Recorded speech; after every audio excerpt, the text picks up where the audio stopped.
4 ነገሮችን ሳትፈራ በድፍረት ንገራት። በቀላሉ በፍቅር ታብዳለች። አንተን አለማሰብ አትችልም። ለዚህ ቻናል አዲስ የሆናችሁ ሰዓቱ አሁን ነውና ሰብስክራይብ አድርጉ። ቪዲዮንም ላይክ በማድረግ ጀምሩ። አንደኛ፣ አልጋ ላይ ጀግና እንደሆንሽ ታስታውቂያለሽ። እሷን በእርግጠኝነት በመደንገጥና በእፍረት ስሜት ውስጥ ሆና እንዴት አወክ ትልሃለች። አንተም የሚያጠግብ እንጀራ ከምጣዱ ያስታውቃል ይባል የለ በላት። ይህ ንግግር አዲስ ለተዋወቃት ሴት ሳይሆን የረጅም ጊዜ ትውውቅ ካላችሁ ሴት ጋር ይሁን። ይህን አይነት ንግግር ካንተ ሰምታ ስለማታውቅ ትገረማለች፣ ግራም ትጋባለች። ምክንያቱም እኔና እሱ ይህን አይነት ወሬ የሚያስወራ ግንኙነትና ነጻነት የለንም፣ እንዴት ይህን ሊናገር ቻለ በማለት ስላንተ ማሰብ ትጀምራለች። ግን ለምን እንዲህ አልከኝ? ከምን ተነስተህ ነው እንዲህ ልትለኝ የቻልከው ካለች ምክንያቱን አሁን ልነግርሽ አልችልም። ምናልባት ወደፊት ሁኔታሽን አይቼ ለምን እንዲህ እንዳልኩሽ እነግርሻለሁ። ለአሁኑ የምነግርሽ ይህንኑ ብቻ ነው በላት። ይህ ንግግር እጅግ በጣም የደፋር ሰው ቀጥተኛና በስነ ልቦናዊ ረገድ የደረጃ ለውጥ ወይም ፓተርን ኢንተራፕት የሚባል ዘዴ ነው። ረዥም ጊዜ ለምታውቃት ሴት ይህንን ስትነግራት በአእምሯ ውስጥ የነበረውን የጓደኛ ወይም ማህበራዊ ቅርርብ በጥቂት ሰከንዶች ውስጥ አፍርሰ በአንተ ላይ ያላትን የፍቅርና የጥምረት እይታ እንድትቀይር ትገደዳለች። ይህን መናገር ያለብህ አብራችሁ ስትሆኑ ወይም ምቹ ሁኔታ ሲፈጠር ድምፅን ዝቅ አድርገህ በተረጋጋ መንገድ ነው ልትነግራት የሚገባው። ምንጊዜም በአንቺ ላይ የምመለከተው አንድ ነገር አለ። በአልጋ ላይ እጅግ ጠንካራና ጀግና እንደሆንሽ ይሰማኛል። ይህንን ማንነትሽን ደግሞ በፍጹም መደበቅ አትችይም በላት። የአንቺን ማንነት እንዲሁም የውስጥ ጉልበትሽን መደበቅ አትችይም። በየቀኑ አንቺ ላይ የማየው ነገር ይሄ ነው በላት። አሁንም እንደገና ስትጠይቅ ወይም ግራ ስትጋባ ድንበሩን ይበልጥ ለማጥበቅ ይህንን ምላሽ ስጣት። ለምን እንደዚህ እንዳሰብኩ ወይም ከምን ተነስቼ እንደተናገርኩ አሁን ልነግርሽ አልችልም። ለዚህ ጥያቄሽ መልስ አለኝ፣ ነገር ግን ያንን መልስ ለመስማት ገና ዝግጁ አይደለሽም። ምናልባት ወደፊት ሁኔታሽንና ለኔ ያለሽን አቋም አይቼ ለምን እንደተናገርኩት በዝርዝር እነግርሻለሁ። ለአሁን ይህን ብቻ ማወቅሽ በቂ ነው በላት። ይህ ድንገተኛ ለውጥ አእምሯን ግራ ያጋባዋል።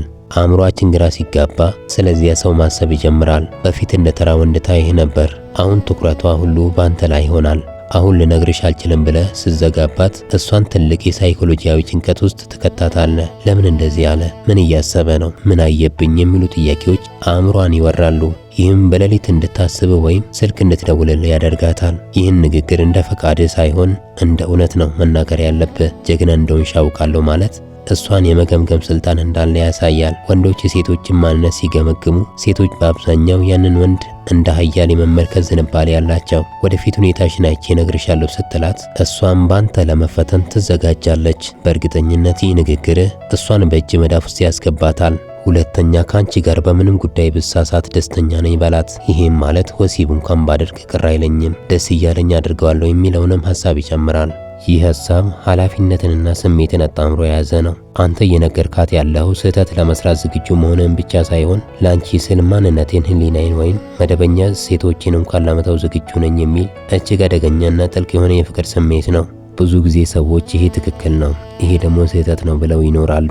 ነገር ግን ከአንቺ ጋር ስሆን ስህተት ብዬ የማውቀው ነገር ሁሉ ትርጉሙ ይፈታል፣ ይልቁንም ደስታዬ ይሆናል። ካንቺ ጋር ሲሆን ይህ በተደጋጋሚ የሚያጋጥመኝ ነገር ነው በላት። በተለይ ደግሞ ወሲብን የመሰለ ስሜታዊና ቅርርብ የሚጠይቅ ድርጊት ካንቺ ጋር እንደማደርግ ሳስብ ይህንኑ ስህተት ወይም ኃጢአት ብዬ ብጠራ እንኳ ካንቺ ጋር ሲሆን ግን ምንም የሚሰማኝ የጸጸት ስሜት እንደሌለ ነው የምረዳው። ምክንያቱም ከኔ ለሚመጣው ማንኛውም የፍቅር መገለጫና ድርጊት ዋስትናው አንቺ ነሽ። ካንቺ ጋር የምፈጽመው ማንኛውም ነገር ለኔ ከማንኛውም ስህተት በላይ ዋጋ ያለው የደስታ ጥግ ነው።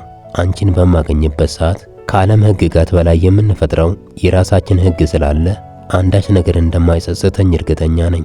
አንቺን ያስደስትሽ እንጂ የትኛውንም ስህተት ካንቺ ጋር ለመሳሳት የተዘጋጀው ሰው ነኝ በላት። ለሴቶች በጣም የሚያስፈራው ነገር ወሲብ ሲፈጽሙ ከዚያ ሰው ጋር መሆኔ ስህተት ይሆን ብለው መጨነቅ ነው። አንተ ግን በምንም ብሳሳት ደስተኛ ነኝ ማለት ለሁለታችሁም የሚሆን ስሜታዊ ጋሻ ትፈጥራለህ። ያ ጋሻ እሷ ያለምንም ስጋትና ጭንቀት በአንተ እንድታርፍ ያደርጋታል። እሷን እንደረካሽ አድርገህ ሳይሆን ከአንቺ ጋር የሚደረግ ማንኛውም ነገር ቅዱስ ነው የሚል እይታ መስጠትህ በአንተ ዘንድ ያላትን ዋጋ ከፍ ያደርገዋል። ይህ እሷን በራስ መተማመኗን እንዲጨምርና ወደ አንተ ይበልጥ እንድትጠጋ ያደርጋታል።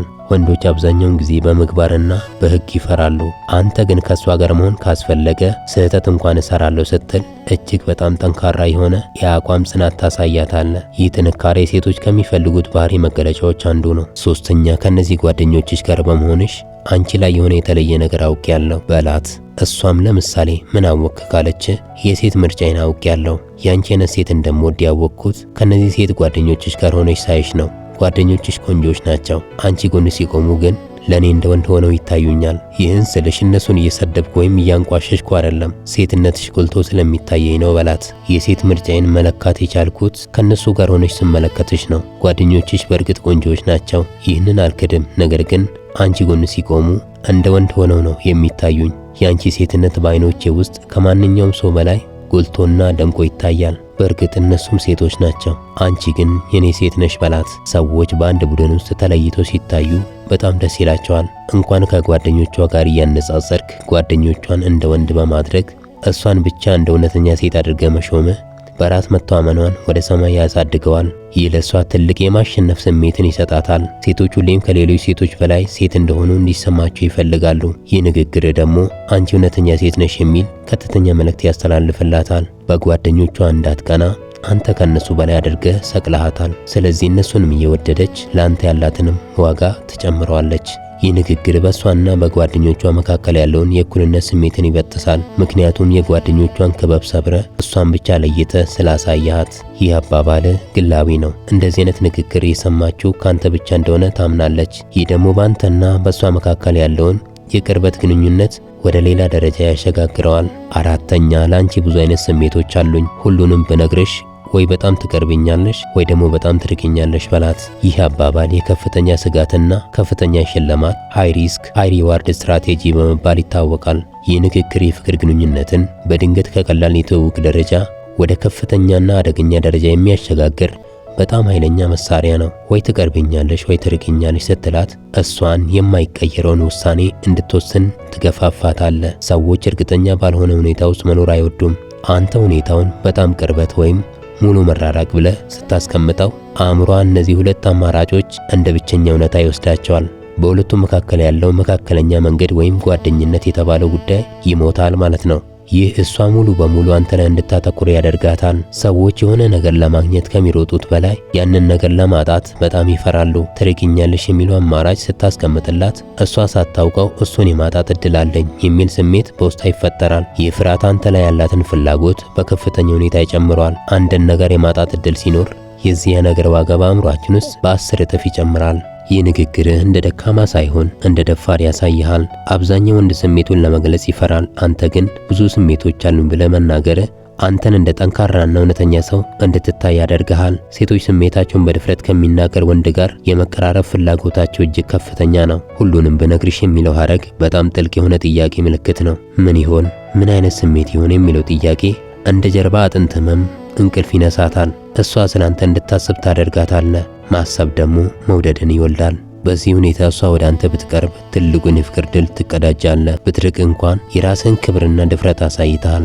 ይህ ደግሞ በረዥም ጊዜ ውስጥ እሷን እንደገና ወደ አንተ እንድትመለስ የሚያደርግ የሳይኮሎጂካል ተጽዕኖ አለው። ይህንን የምትናገረው በጣም ረዥም ጊዜ አብራችሁ ከሆናችሁ በኋላ ወይም በጣም ረዥም ጊዜ አብራችሁ ከሆናችሁ በኋላ መሆን አለበት። ለምን ከተባለ የምትናገረው ነገር እውነት እንደሆነ ታምናለችና ነው። ረዥም ጊዜ አብሮኝ ስለነበረ እውነትም ለኔ ብዙ ስሜቶች ሊኖሩት ይችላል ብላ እንድታስብ ያደርጋታል። ይህንን ስትናገር እየፈራህ ወይም እየቀለድክ መሆን የለበትም። ተረጋግተ ማውራት ይኖርብሃል። ይህንን ከተናገርክ በኋላ ግን ምንም አይነት ማብራሪያ እንዳሰጣት፣ እሷ እንድትጠይቅ፣ እንድትወተውት ወይም እንድትወስን እድል ስጣት። አንተ የጣልከው ኳስ አሁን እሷ ሜዳ ላይ ነው ያለው። እስካሁን ስለተከታተላችሁኝ አመሰግናለሁ። በድጋሚ ለዚህ ቻናል አዲስ የሆናችሁ ሰዓቱ አሁን ነውና ሰብስክራይብ አድርጉ፣ ቪዲዮንም ላይክ አድርጉ።